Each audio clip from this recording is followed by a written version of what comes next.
Good afternoon and welcome to another episode of Unscripted and Unchained RPG Review. I am DM Bloodworth, and as you can see by the graphics, I am continuing RPG A Day 2020. This is day 6, and the prompt of the day is Forest. So once again, I'm trying to go a little bit out of the box with each of these, and so it made me think of, well, let me talk about wilderness adventuring.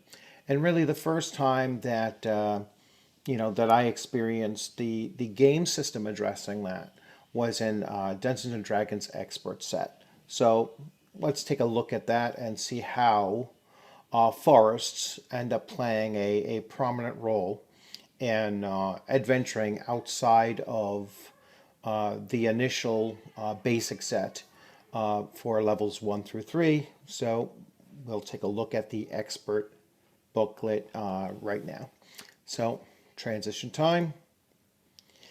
So here we go with the expert rules book, and I am going to jump right to the section in question.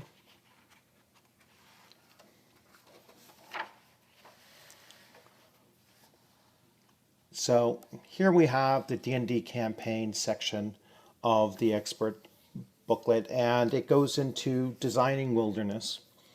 And so there's choose a setting, drawing the maps of the area, placing the hometown and local dungeons into that area, locate areas under human control, locate areas under non-human control, describe the hometown, fill other details, and create layers and encounter tables.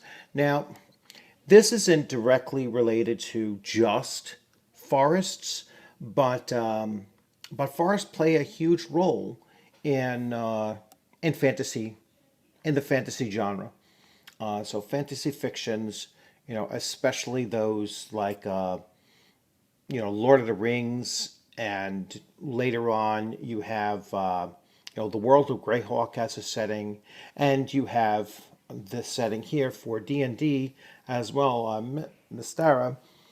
We are looking at a lot of forested areas. And when I go to the map section of this presentation, you're going to see it's like, oh my gosh, it's unbelievable how much detail that there is. So shifting over, we go to some of our first breakdowns of encounters that you can have in this, and this is really blurry, so let me drop this down and let it get caught up here. Let's see. There we go. All right. So here we have in the woods, you have animal herds, boars, a cat panther, cat tiger, lizards, gecko, draco, tartara, vipers, spider crabs, unicorns, wolves, dire wolves. And then later on over here for humanoid groups, we have bugbears, cyclops, dryads, elves, hill giants, gnolls, goblins, hobgoblins, ogres, orcs, thole, and troll. So you have a variety of animals and humanoids that are now being specifically found, on encounter tables for the wilderness, the various wildernesses, but we're once again focusing on woodlands or forests. We go through to some of the maps, and I'm going to bring up some other maps as well, but and these aren't oriented perfectly, but here we have the Grand Duchy of Caramakos. And you can see all of this area in here is all forested area. This here is mountains, but as we get down over here, you're going to start seeing this vast forested area as well that comes into play. And that's where I'm going to switch and go to. Here, so this is the landmass that we're taking a look at, and you can see we're going to focus on the Dimrak forest, and this map then becomes this map here. So it's either Dimrak or Dimrak forest.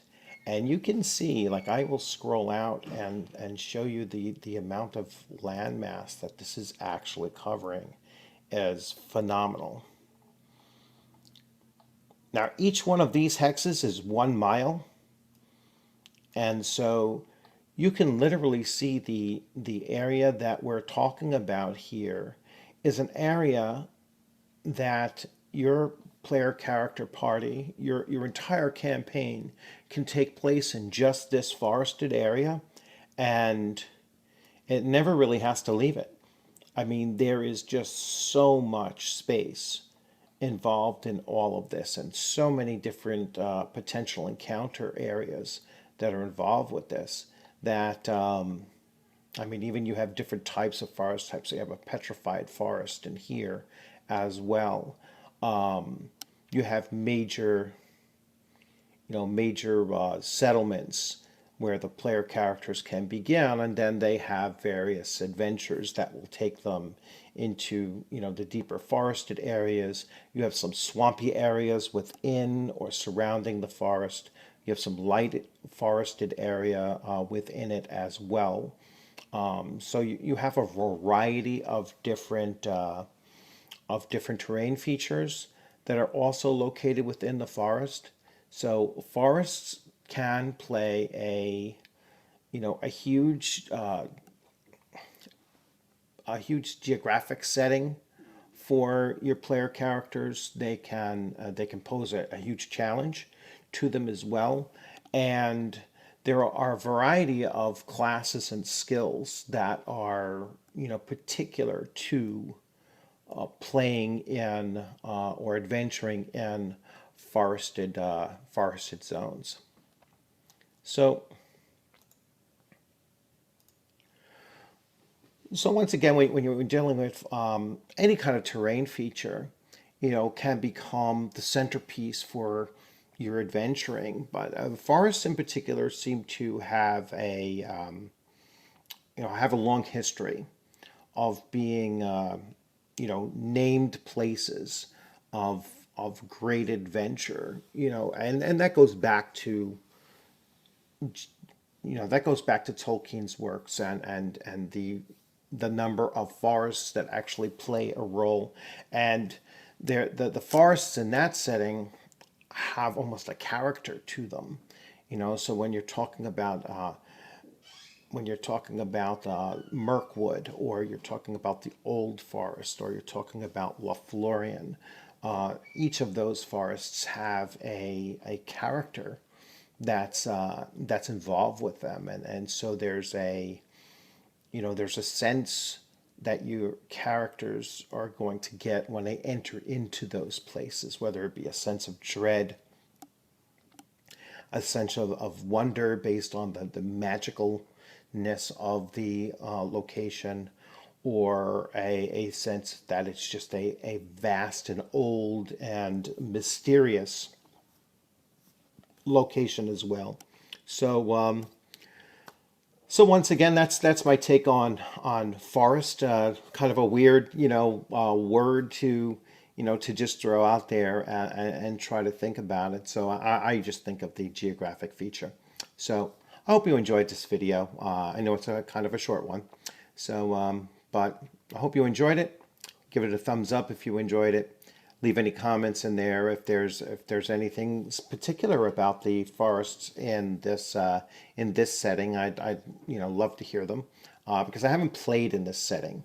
I've always taken the game system and played it in different worlds, and including some of my own creation, but never in the in the world setting of D&D Beckme. So once again, thanks for joining. I hope to see you on the gaming screen sometime soon. You'll have a great afternoon.